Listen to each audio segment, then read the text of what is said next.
16-iyul 1-smena asosiy matematika 10-savol. Konus ichiga bir-biriga va konus yon sirtiga urinuvchi ikkita shar joylashtirilgan. Kichik sharning radiusi 3/4, katta sharning radiusi 3. Katta shar konus asosiga ham urinadi. Ushbu konusning hajmini toping.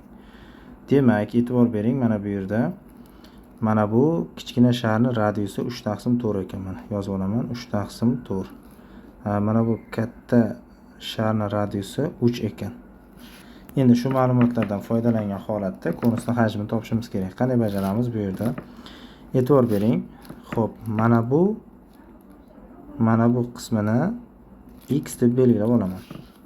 Shunda mana bu qismi 3/4, mana bu qismi 3 bo'ladigan bo'lsa, mana bu qismi nechiga teng bo'ladi bizda?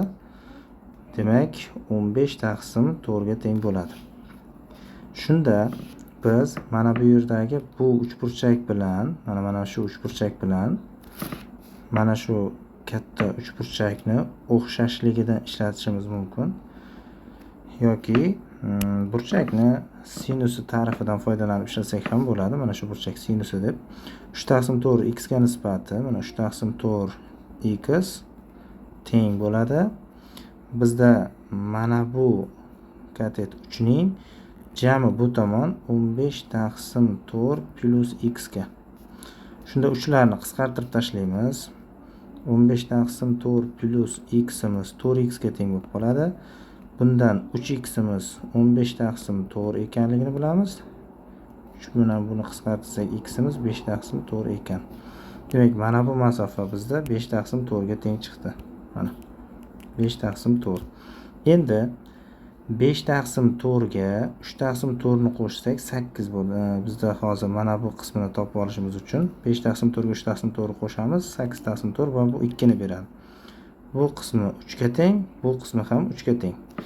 Bizda jami mana shu balandlik nechiga teng bo'lyapti? 8 ga teng bo'lyapti. Demak, konusning balandligini topdik. 8 ga teng. Endi mana qarang, konusni mana bu yerda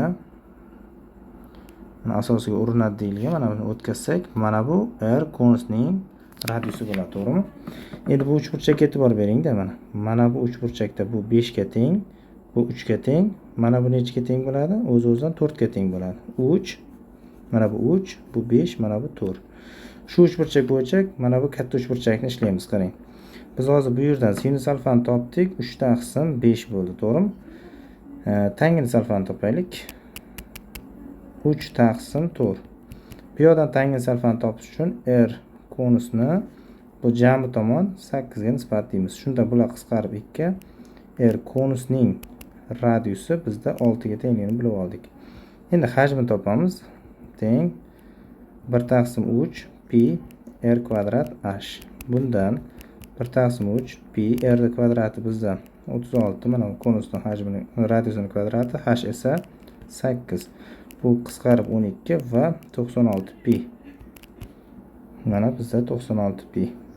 Tushunarli bo'ldi degan umiddaman.